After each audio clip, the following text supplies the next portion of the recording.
Radio check. Loud and clear. KSL Sports and KSL Podcast present Mode Push, an American view of F1, starting now. One stop. Here's what you get with his honestly. I'm gutted. I'm absolutely gutted. I enjoyed this so much. Thank you. Thank you.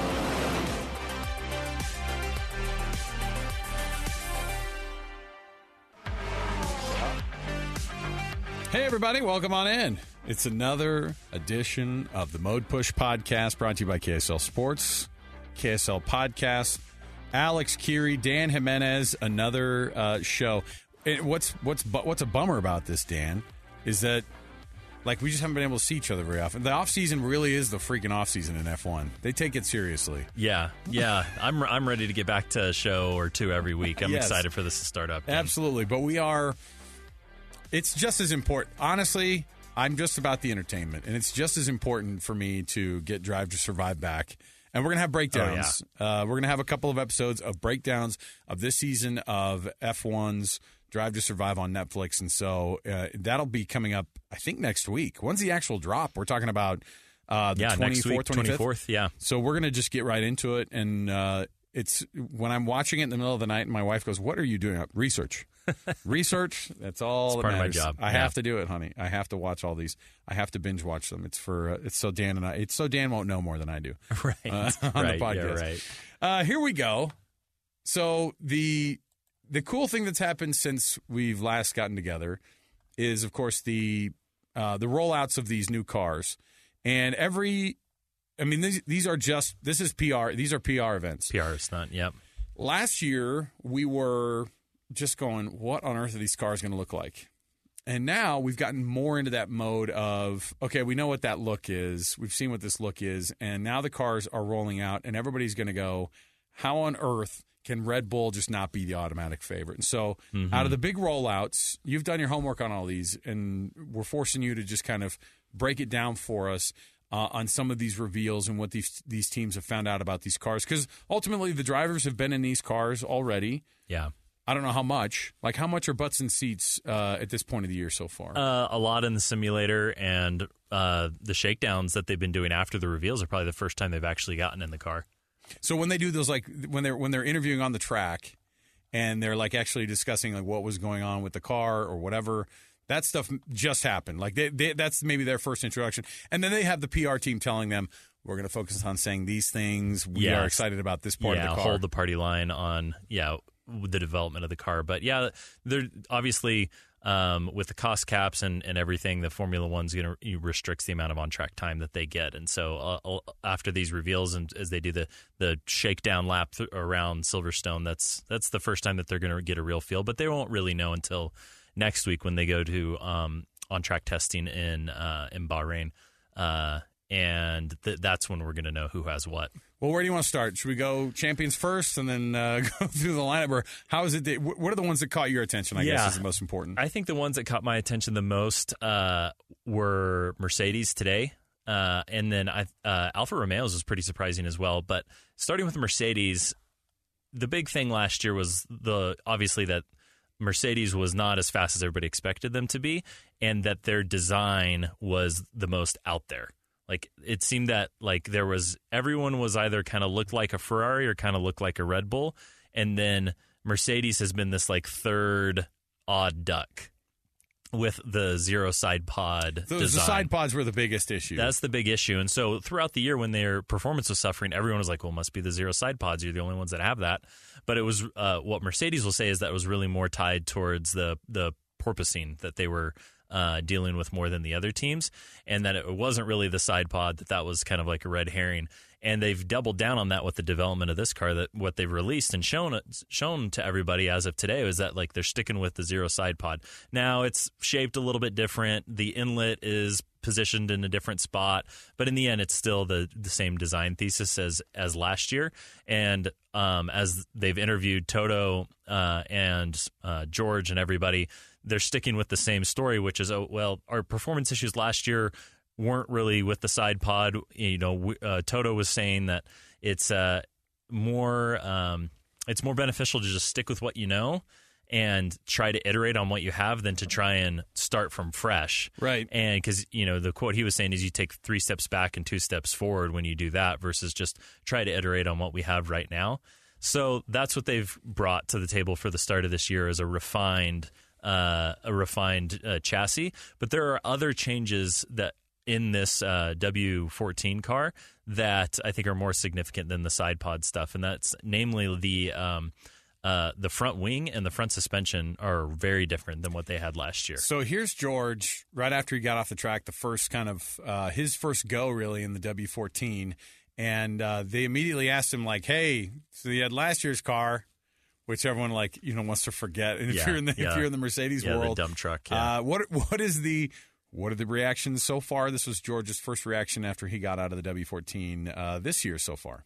I said that to everybody today when they was wishing me happy birthday. I said, it'll be happy if the car's fast. So, no, but unfortunately, on a day like this, there's just not enough opportunity to see how quick the car is. I mean, everything feels okay. But this sport's a relative game, and if our competitors have improved the same way as we have, we'll be in the same position as last year. But the amount of work and dedication that's gone into this W14, I guess we can go in feeling confident that we've put everything on the table. Yeah. What was interesting when I saw it was it's still got the slim side pods, and according to the news release with it, you've kept the DNA of the car, whereas one or two of us were expecting a radical reworking. So any anxieties that might have some of those issues that plagued you last year?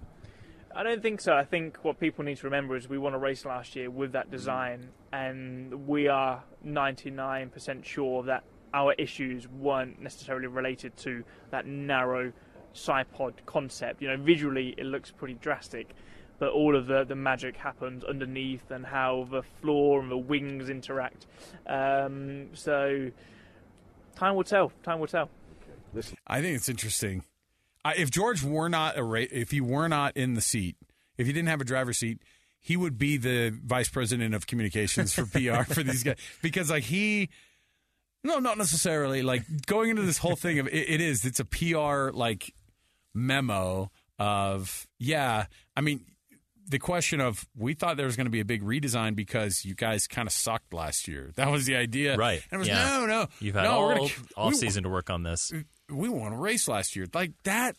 So AlphaTauri did the year before. That doesn't mean that's not justification anything. that your car was fast. fast. Mercedes does not want to win a race. They want to freaking dominate and not get embarrassed like they did last year against Red Bull. Yeah, and what caught my attention was that at the end of the questions for Toto, he threw in, and we'll be bringing some updates to the side pod early in the season. And it's like, okay, well, why aren't they ready right now? And is this a head fake? Are you guys going to bring a totally different looking set of side pods 4 races into the season? I don't know. It's really strange. I think what's happening is that the cost cap is playing more into the ability for these teams to do radical changes to their car than maybe they had previously thought.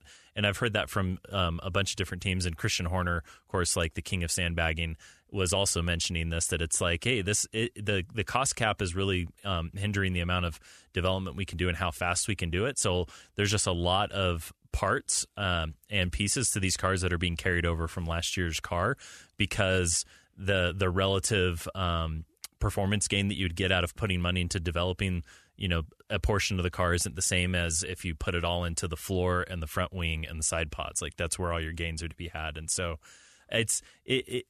another thing that's interesting from these reveals is just everyone is converging their design towards either Red Bull or Ferrari. Aston Martin looks like a Red Bull now, with their side pods. Hey, you know what? They have a history of exactly looking across the paddock and getting some ideas, right? Yeah, and then the Alfa Romeo and the Haas all look like the Ferrari now with the deep bathtubs. I think the Haas car looks pretty good. I thought that the design this year of the American team does look pretty dope. I like the, hope springs eternal this time of year. You forget relative, inadequacies from the year before. And we also kind of dial back how dominant I think Red Bull is in our minds, just so we don't think to ourselves, this is going to be another kind of annoyingly run away with year for Red Bull. But there's a team like Ferrari who everybody kind of agreed that they had a really quick car. And their design was awesome. And the idea is that everything else was the problem that had nothing to do with the car. And so you just go, all right, performance issues and driver issues, we don't really have those.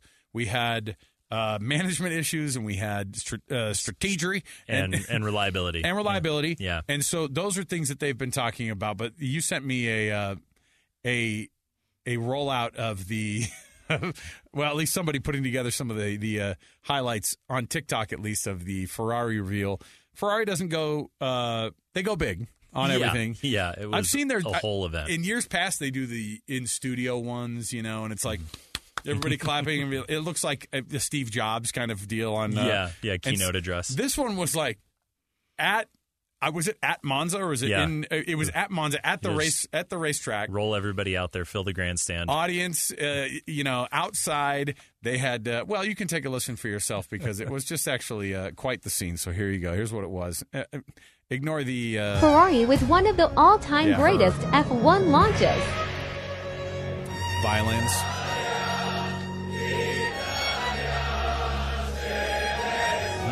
Grazie ragazzi, grazie a tutti. Charles, he speaks Italian. Look at the crowd getting pumped. Immediately at 1st of January, my body was asking to go racing again, and you can feel the responsibility for the team. It's a great honor, but at the end of the day, I think the most important is to be successful. Here comes the car. It's red. It's red. Oh, who would have thought? It's red and black.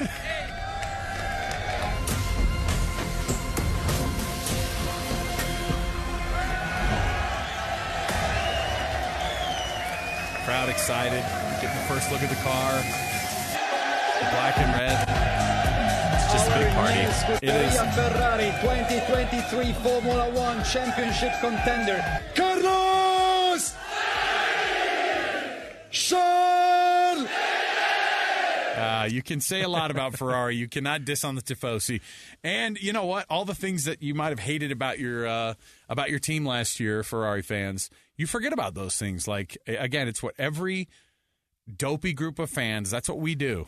Yeah. We will roll up and forget what happened last year somehow. Like the selective memory kind of helps. But Ferrari does things big. And obviously, the thing about Ferrari is you just know they're going to be quick now because last year they made a massive jump. They went from 2022 in a dog, or 2021, in a dog, to 2022 last year, where they were kind of the team to beat when it came to actual performance. And Red Bull ended up, running them down pretty quick in the season. And they didn't have nearly the reliability issues. Yeah, the first quarter of the season, Ferrari was an absolute missile. And then they had the reliability problems, and so they had to dial back the output and performance of the motor, and now they say all that's been resolved, that's fixed. So if they can get back all the horsepower gains that they had to give up for the majority of last season, plus the incremental savings or improvements on aero that they've been able to develop over the year, man, they might be the favorite. They were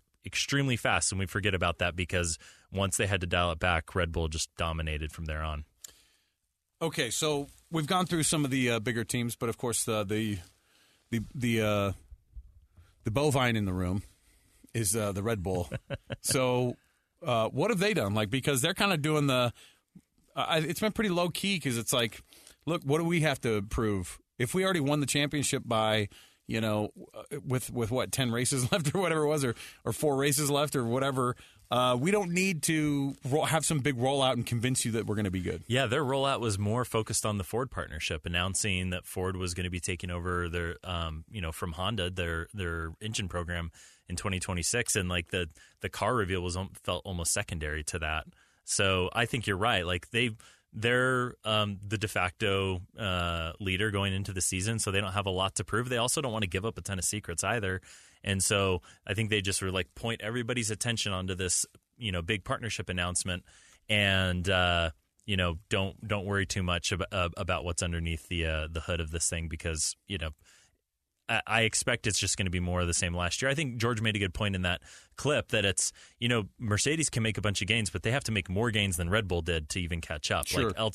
If everybody brings the same improvements, then it's going to be the same differential that we saw on track last year. So I think Red Bull is probably sandbagging it. And also you hear Christian talking about how much the penalty that they received for going over the cost cap has played into their development for this car. What's his vibe on that? That they are now they're just scraping by. Yeah, exactly. Is that what it is? Yes. Is that the play? Yeah. We're just so poor and impoverished over here at Red Bull now. We can barely afford, a single minute of wind tunnel time, but they're going to be fine.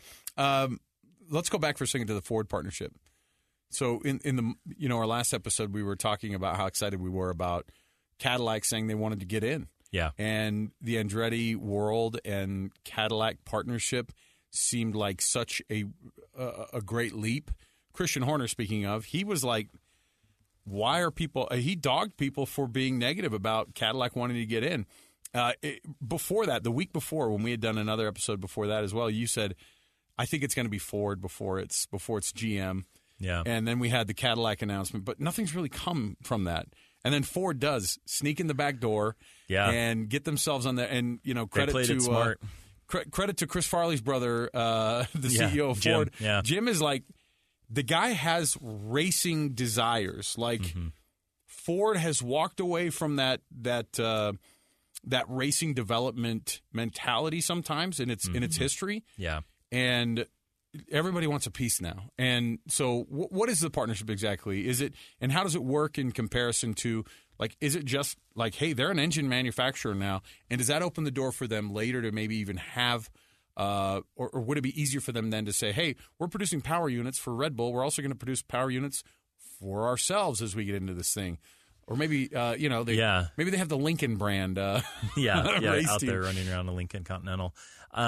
I think that this is a genius move by Ford because they're able to just like you said, come in through the back door and be able to have that big Ford logo on the spoiler or the rear wing of a car in the front of the pack from like day one. Whereas Andretti Cadillac, they're net new. They're fighting for an incremental spot on the. It almost feels shaky, like they would even. Like it's not going to happen almost. That's like kind of the vibe you get. Yeah, super risky. But where Ford's like, okay, Honda doesn't want to continue to put money into this. We'll take it over and we'll put that Ford sticker on the back of Max's car.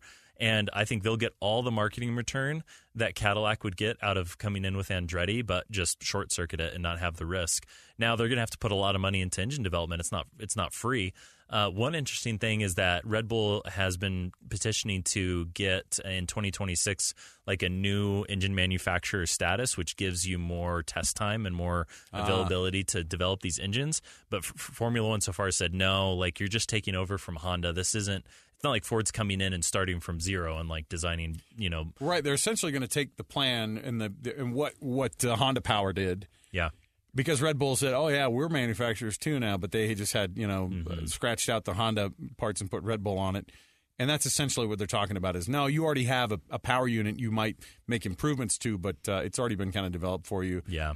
But that's an interesting play, too, because then you're going, look, you've got Audi getting in around the same time, right? We're talking 2026, yeah. 2026. Yep. That's an exciting thing to think that in 2026 you're going to have an American power unit provider, Audi, on the racetrack, and maybe Andretti if they can figure out this whole expansion fee, then I think Andretti Cadillac will join. I think as they say in our shared love for the Spanish language, si Dios quiere, right? Quiere. That's what it is. yeah. God willing, God willing, we can make this thing happen. I mean, I don't know.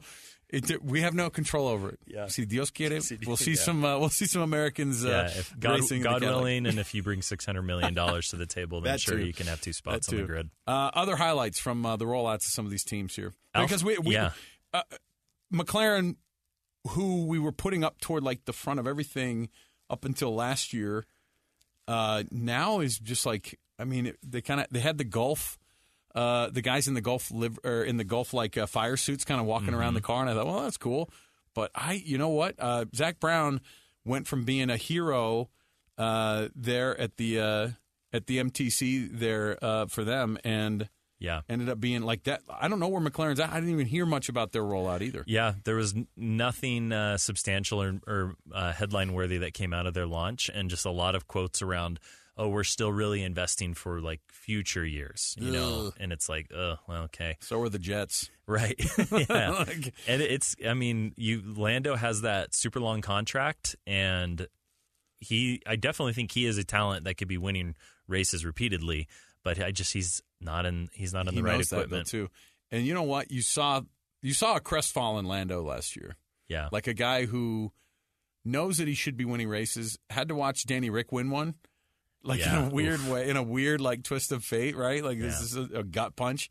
I cannot wait for that episode, by the way, of Drive to Survive, just the awkwardness of that, because I know they're going to play up the Lando Danny Rick relationship, which people tried to already make a thing last year, and I think it's probably less of a deal, but not with Netflix in town. They're going to make a big deal out of it, I bet. And yeah, it's just a weird place because McLaren was making so many gains, and then here we are now, and it's just like for future development years, that's the worst thing you want to hear for a company that also needs to make money, by the way.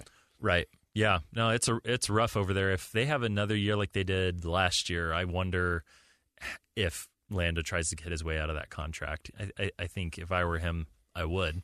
But going on to other teams, I think the Alfa Romeo one launch was really cool. It's a beautiful looking car, and the livery looks really cool. But they, along with Mercedes and a bunch of other teams, are starting to remove, or they're going black. Like half their cars are black. Yeah. And that's exposed carbon fiber. That's not black paint. And the reason being is paint is not free. Like when it comes to weight savings, you can save a surprising amount of weight on the car by choosing just to not paint it. Though, for real though? So I've heard 6 kilograms if you paint the entire car.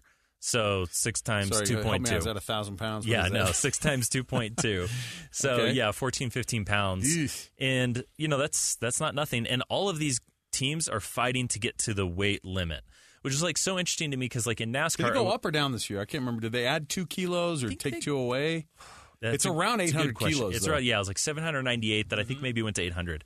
And so I think they've got a little bit more. But like coming from the world of stock car racing and NASCAR, it was like this car by design is lighter than the minimum, and then we're going to throw in ballast into the body rails of this car in order to make weight.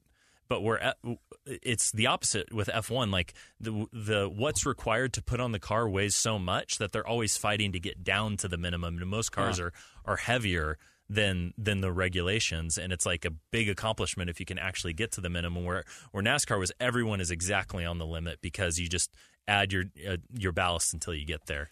That's perfect for the rookies when they put it into the wall a few times this year. Your Logan Sargents, your Nick DeVries, et cetera. Then it won't cost as much to paint it, right? That's right. It's just Save some money. A bunch of exposed carbon fiber that they'll just be like, yeah, we just have to put that together. Yeah, that's a crazy thought. Yeah, that's the amount of that is like Pinewood Derby style like level of hack for a dad who wants to win the Pinewood Derby. So that's interesting. That well, I mean, I guess they don't want the car to be heavier, but because of all the stuff that they do put on these, you think about how big the power unit is, how heavy the power unit is. Yeah. All the instrumentation that needs to go on there, like computers extraordinaire across the board, everything. So it's hard to make weight. So you see Mercedes and Alfa Romeo, and everybody has put some amount of black or unpainted area on their car. And you wonder, is F1 at some point going to say, like, some percentage of your car has to be branded and painted, else, like, everyone will be a black car at some point. Right. With stickers. Right. Yeah. just black carbon fiber, and then just put on the old sticker. Yeah, the Mercedes sticker. When do we actually know what the capabilities of these cars are going to be? Or when is it that these teams can't hide anymore, like, we're slow, we're fast? Is it really just like race one or in weekend one, or is it like, no, winter testing, you're already seeing these massive jumps here?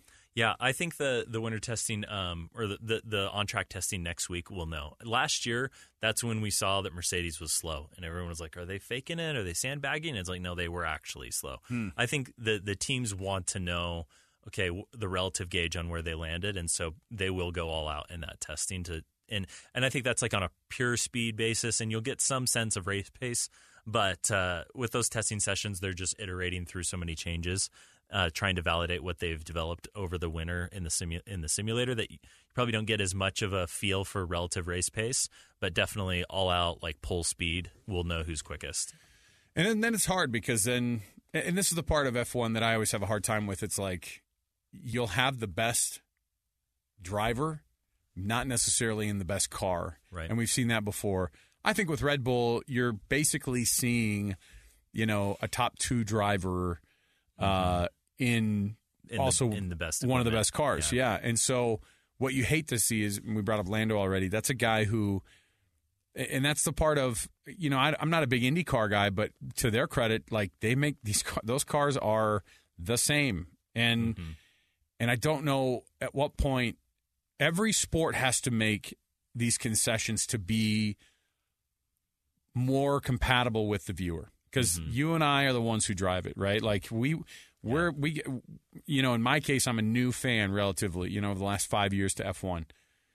And do you ever see F1 going, we're just going to have the same, not regulations, the same builds on these cars with the same, and it's hard because, you have power unit producers and they're different across the board. And that's like a big economy piece of that pie. But there's also like the idea of not being able to watch these guys race to the best of their ability and have to watch a car break down and go, no, but that's the exciting part when a car sucks. Like that is terrible. Yeah. That's the part that doesn't appeal to like the newer race fans, is the everything behind the engineering that goes into the cars and like getting the excitement out of like, oh wow, this is why they're more reliable, or this is where they're more fast. Like, we just want to know, like, okay, LeBron James is the best player, so, like, he's going to make it to the finals. It doesn't matter really who's on his team. Lando, we all know he's super talented. He should be running up front and getting podiums. And it like you said, it just gets frustrating when these young talents that people like, that they know are good, just can't compete for reasons that, as a fan base, you don't fully understand or appreciate. But on top of it, the engineering side, which you're a massive fan of, and you nerd out on that stuff, and that's a massive part of it too. Some of these guys who were able to crack that code, you think about like Williams in the 80s and some of the things that they made, some of the within the regulations, some of the changes they made to the car. One made massive leaps in, they were winning, they were gaining a full second on laps, or 2 seconds on laps over teams. But then those developments also ended up on the modern day cars that we use now. The active suspensions and ABS braking and all that stuff. Yeah. Those are all born off of a lot of these designs of what these guys have been going through. Traction control, all that stuff was born out of F1 essentially because an engineer had an idea and said, this is how we're going to win races. And it's not even about necessarily being safe or anything. It was more just about how can we win these races and be better than these other guys. Yeah.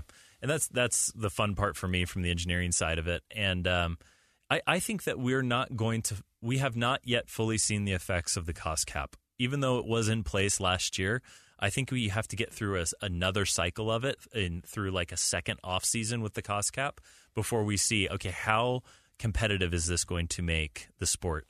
And so I think the real test is going to be this season. From what we're seeing in all of these releases and these car launches, is that the car designs are converging towards 2 to maybe 3 predominant designs, and my sense is that the teams are going to tighten up a bunch in terms of their competitiveness and their speed this year relative to last year, because there isn't as much money sloshing around for Red Bull and Mercedes and Ferrari to run away with the development. Everyone else can catch up. If they can spend to the cost cap. I'm interested. I get sucked in, and next week we're going to be watching last season of Drive to Survive and getting ready for what the final testing is going to be. And then we're a month out from the season right now. We're less than a month out from the season, and so it's going to happen quick. And these first few races, it's great that it's a 23. Is it 23 races this year now? 23 because China didn't get replaced. Yeah. So 23 races this year, and really the first 3 or 4, we're all just kind of going, don't know what we have here, And then I just want it to be close. Like, please, somebody run down Red Bull and don't be dominant. Like, those are the things I want. It's like, Mercedes, don't find some extra gear. Toto has been, sleepless nights, him trying to figure things out because that dude's a perfectionist. And so I'm looking forward to it. Maybe next week we should do our predictions. For this, yes. For the season. Absolutely. Drive to Survive will drop, and we will have those episode breakdowns. Dan and I are going to watch it, and then you can get your thoughts in there as well. So, for Dan Jimenez, Alex Kirry, it is our Mode Push podcast. Download it wherever podcasts are found. Subscribe, comment as well on our on either the Apple Podcasts or the Google Play, whatever the platform you listen to your podcast. Go in there, leave a nice little comment about how smart Dan is, right. And then we'll keep rolling forward here. So for Dan, I'm Alex. Thanks for being with us. We'll be back again next week, and then it doesn't stop for a long time. All right, we'll see you next time, everybody.